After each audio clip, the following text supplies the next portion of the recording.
and welcome to Tarot Without Suckers.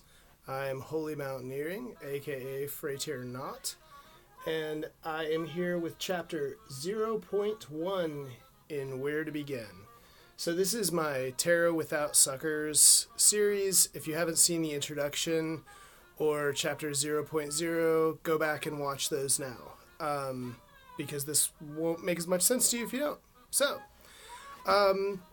today we're going to be talking about some of the tools that you're going to need for this class.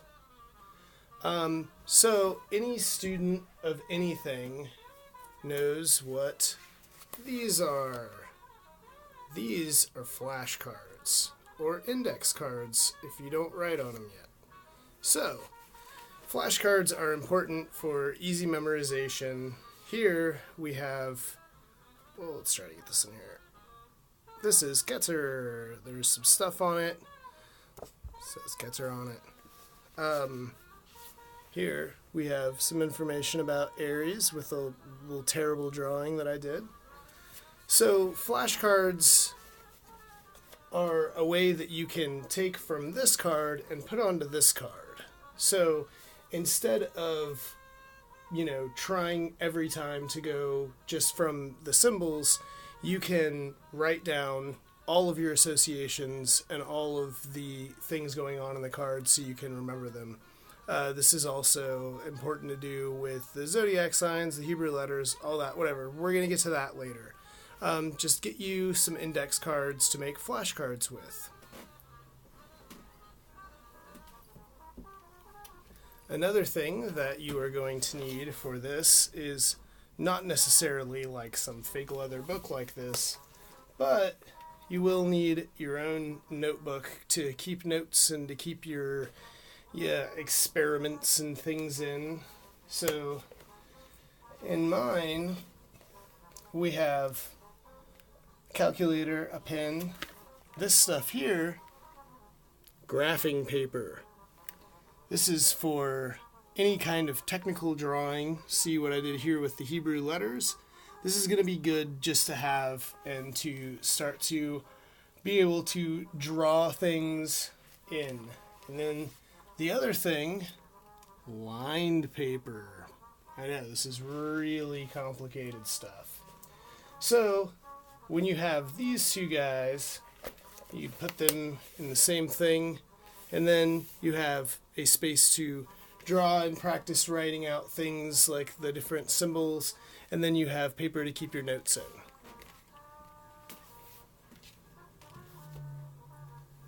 Another thing that you're going to need are some books. These are for reference. You can find PDFs. I'm sure I'll include some links at some point for the Patreon folks. But for now, these are mostly just going to be a reference.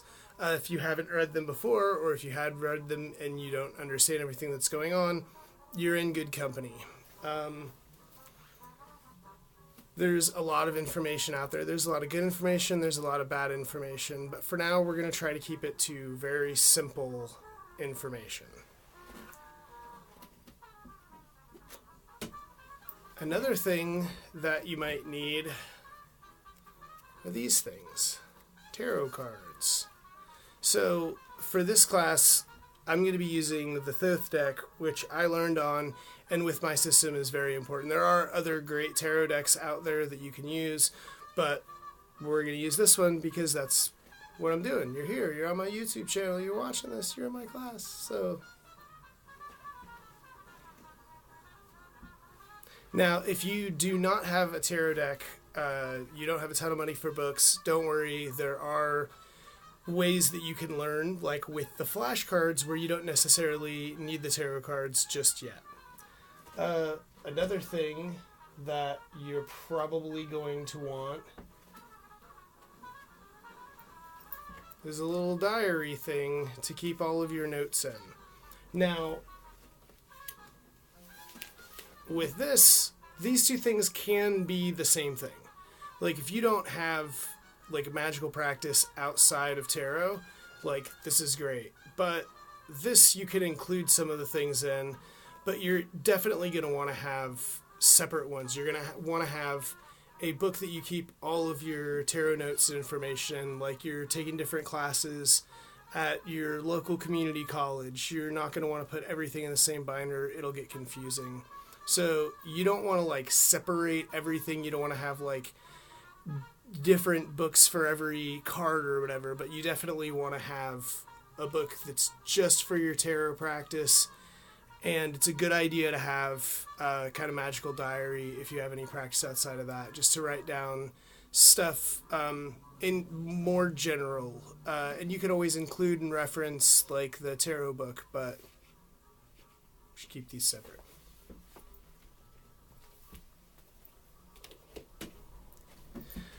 So, with everything that I've brought to you, all of these things that you need, which is probably not going to strike anybody as like news. Like flashcards are a good way to learn things. Like you need a binder to keep your notes in. Like this isn't like rocket science, but this is just like, you know, we're starting small, and these are the things that like are going to let you go back in time to look at different ways that you were doing things before, to compare and contrast. Keeping notes for stuff like this especially is going to be helpful years down the road. You're going to be able to have notes to pull back from. You're going to like have recorded experiences that are less, you know, tainted by time and memory. So yeah, let's go back to the flashcards for a minute. So, there are a few things happening with every single tarot card. If you are in the trumps, there's 22 Hebrew letters associated with each of the trump cards. So, and these relate to the paths on the Tree of Life, which I'll include a link for. But it's important to understand that by learning tarot, we're learning a lot of different layers that are included in the tarot. So by taking this class, you're going to become familiar with like the simplified Hebrew alphabet. Like you're going to become somewhat familiar with the way that zodiac works, at least as a measurement. So you're not necessarily just going to have these flashcards for your tarot cards. You want to include things that are on the tarot card. The more familiar you are with the different aspects in each thing, the more familiar you're going to be with what each card is trying to convey and get across. So you don't have to be an astrologer to read tarot, but if you have a background in astrology, at least how it works is a measurement, like a measurement of time and like of the year, whatever. If you have a background in that, then you understand another layer of tarot. So the idea here with the familiarity is to become familiar with the aspects in it. Like you don't have to be an expert. You don't have to be an astrologer. You don't have to be like a lifelong Kabbalist to learn this. But if you get a background in those things, you will understand. That's what these are. The more that you know about each of these things, the more you're going to know about tarot. So,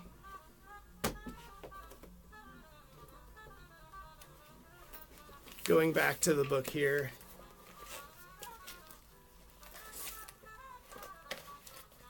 the first thing that we can start to do with the graphing paper is start sketching out the Hebrew letters. Becoming familiar with these is very important to how I'm going to teach you to read tarot. So, understanding how each of the letters is drawn is a trial and error, and it's going to take you a long time unless you're already familiar. And don't be discouraged. You are learning a new language. Maybe not to be able to fluently speak, but you're learning it enough to be able to practically use it. just stick with it and start small. Just try to replicate things.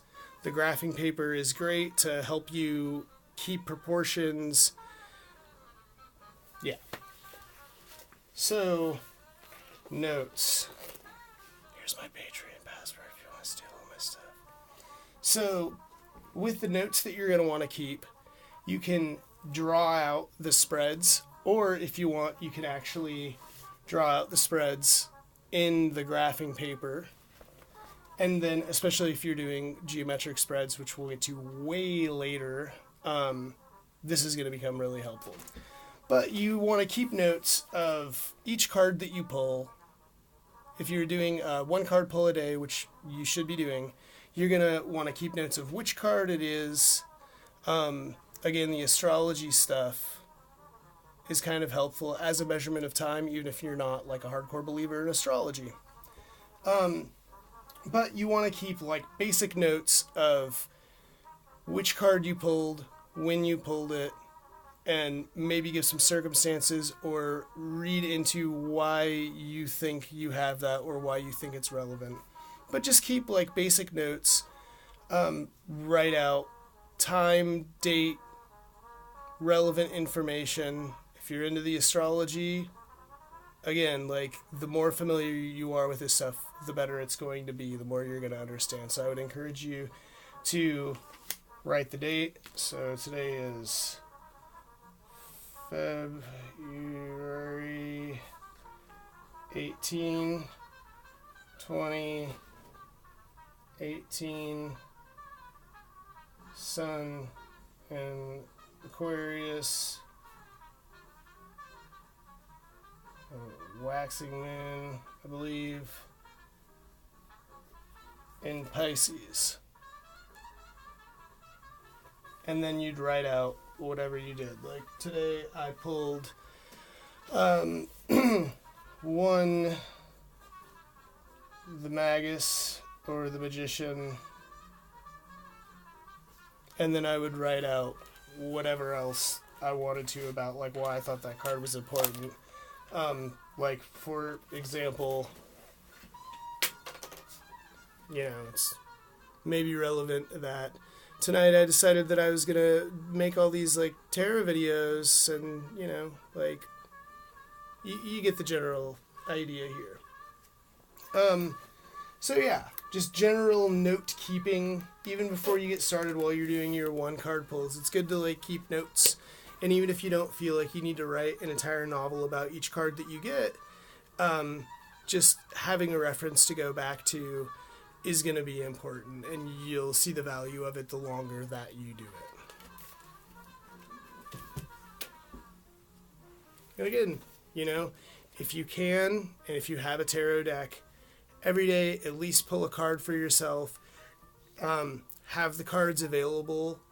Again, we're at this familiarity breeding a good practice.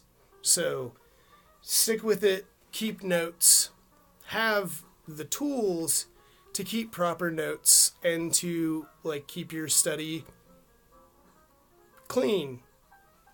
You know, whatever. So, thanks for coming to lesson 0.1. Again, if you could like this video and subscribe to this channel, super appreciated. If you have any questions, comments, concerns, Kabbalistic inquiries, things of that nature, please let me know. And go to my Patreon and subscribe or patronize me. Go to my Patreon and patronize me.